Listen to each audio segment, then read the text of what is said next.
بسم اللہ الرحمن الرحیم۔ السلام علیکم۔ دفعہ نمبر 508 تعزیرات پاکستان۔ کسی شخص کو یہ یقین دلا کر کہ اس پر کار الہی نازل ہوگا کوئی فعل کرانا۔ دفعہ نمبر 508 تعزیرات پاکستان۔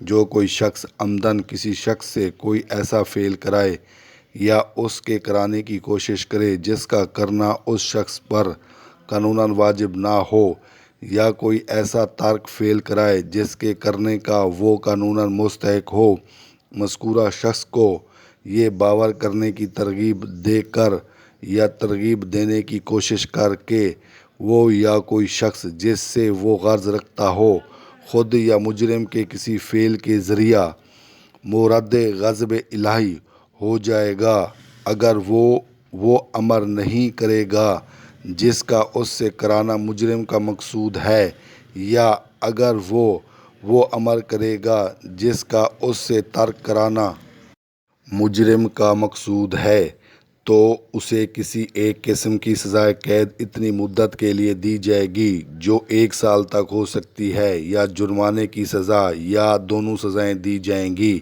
عمدن کے معنی جان بوجھ کر۔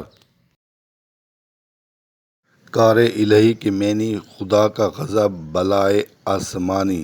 واجب کے معنی لازم، ضروری۔ ترک فعل کے معنی کسی فعل کو چھوڑنا۔ مستحق کے معنی حقدار۔ مذکورہ کے معنی جس کا ذکر پہلے کیا جا چکا ہو۔ ترغیب کے معنی رغبت دلانا، لالچ دلانا۔ مورد غضب الہی کے معنی خدا کا قہر اترنا۔ امر کے معنی حکم، کام، فعل، معاملہ، مسئلہ۔ ترک کرانا کے معنی چھوڑ دینا۔ مقصود کے معنی مطلب، مراد، غرض۔ باور کے معنی یقین، بھروسہ۔